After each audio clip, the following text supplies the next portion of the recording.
Hello everyone, আসসালামু আলাইকুম। Welcome back to my channel. কেমন আছো তোমরা? আশা করছি ভালো আছো। তোমরা দেখছি রোজা রান্নাঘর উইথ ব্লগ। প্রতিদিনের মতো আজ আবারও চলে এলাম তোমাদের মাঝে নতুন আরেকটি রেসিপি নিয়ে। আজকে আমার রেসিপি থাকছে পটল ভর্তা। ভিডিওটি স্কিপ না করে শেষ পর্যন্ত দেখার অনুরোধ রইল। আশা করছি তোমাদের ভালো লাগবে। চলো তাহলে দেখে নেওয়া যাক আজকের রেসিপি।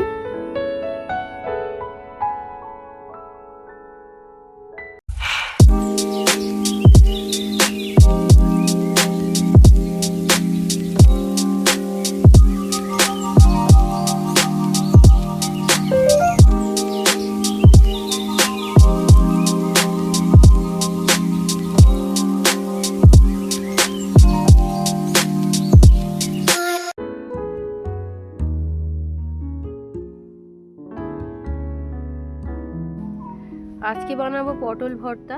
তার জন্য এখানে পটল নিয়ে নিয়েছি বড় সাইজের। এদিকে নিয়েছি রসুন, শুকনো লঙ্কা, কাঁচা লঙ্কা, ধনেপাতা কুচি। এবারে পটলটা কেটে নেব।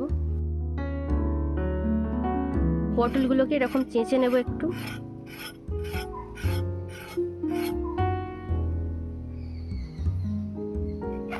পটলটা চাঁচা হয়ে গিয়েছে, এবারে ছোট ছোট করে কুচিয়ে নেব। ছোট ছোট করে কুচিয়ে নিলে ভর্তা করতে সুবিধা হবে, তার জন্য আমি ছোট ছোট করে কুচিয়ে নিলাম। তোমরা চাইলে বড় রাখতে পারো।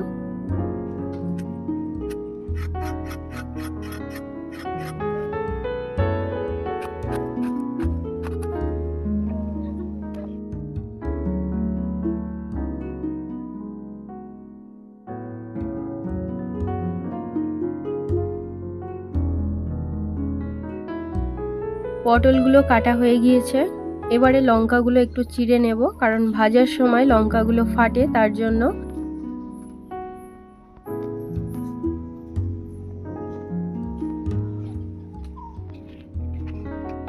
এবারে পেঁয়াজ কুচিয়ে নেব।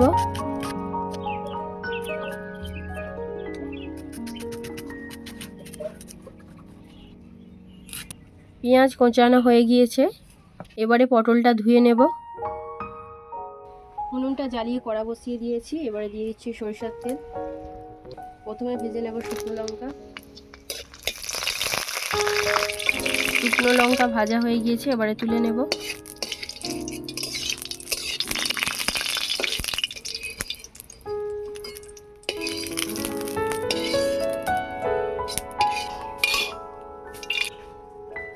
এবারে ভেজে নেব রসুন। রসুনটা একটু ভাজা হয়ে গেলে তারপরে দিয়ে দেব কাঁচা লঙ্কা, পেঁয়াজ।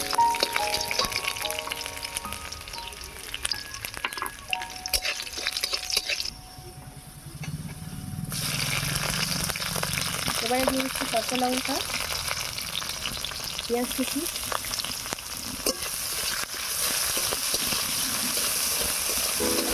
সব কিছু একসঙ্গে ভালো করে ভেজে নেব।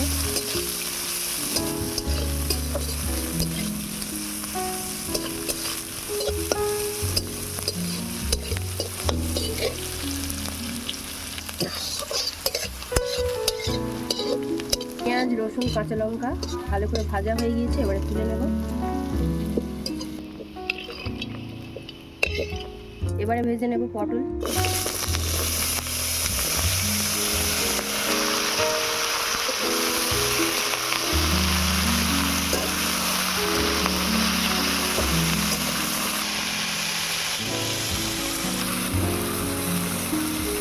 এবারে দিয়ে দিচ্ছি নুন, আর দিয়ে দেবো অল্প একটু হলুদ গুঁড়ো। পটলটাকে এবারে ভালো করে ভেজে নেব।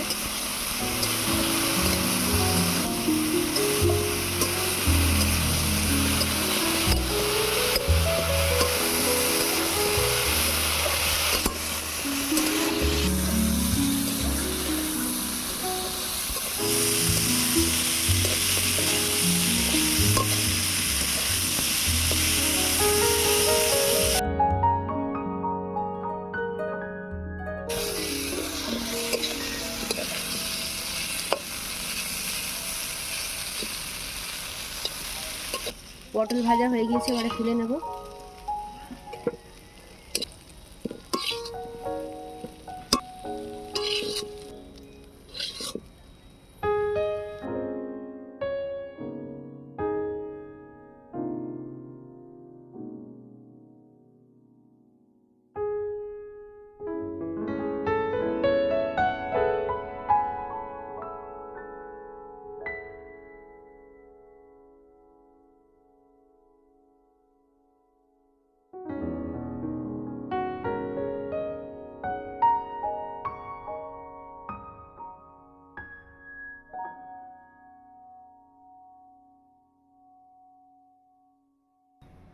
এবারে পটল ভর্তাটা বানিয়ে নেব। তার জন্য ভাজা লঙ্কা নিয়ে নিলাম 4টে।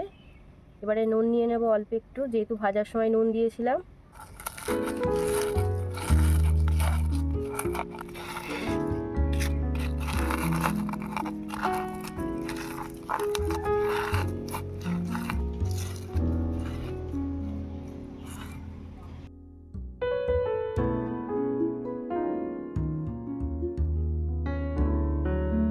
দিয়ে দিলাম পেঁয়াজ কুচি।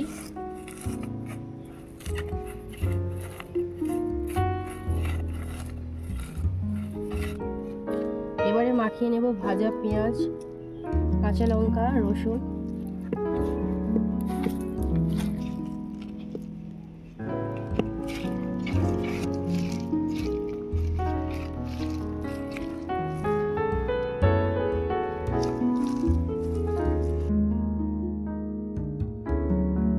এবারে দিয়ে দিচ্ছি ধনেপাতা কুচি।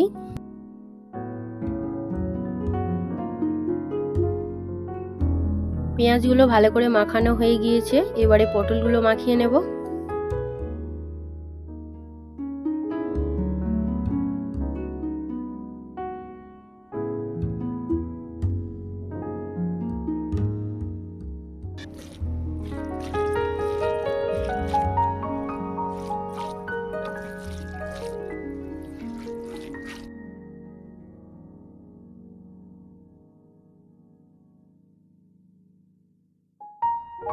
এবারে দিয়ে দেব সরিষার তেল।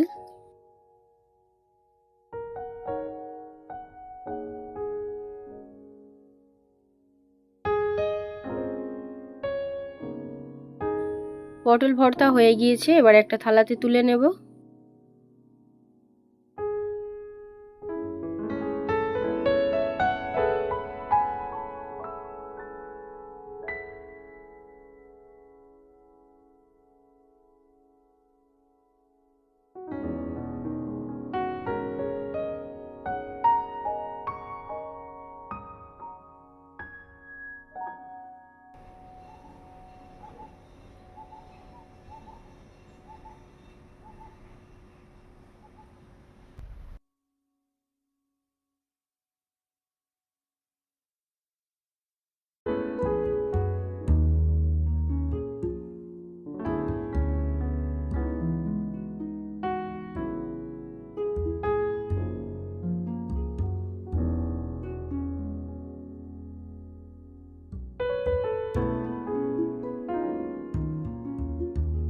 আমার আজকের রেসিপি তোমাদের কেমন লেগেছে অবশ্যই কমেন্টে জানাবে। যদি আজকের রেসিপি ভালো লেগে থাকে বন্ধুদের সঙ্গে শেয়ার করো। দেখা হচ্ছে আবারও নেক্সট অন্য কোনো রেসিপির সাথে। ভালো থেকো, সুস্থ থেকো, পরিবারের খেয়াল রেখো। বাই, আল্লাহ হাফেজ।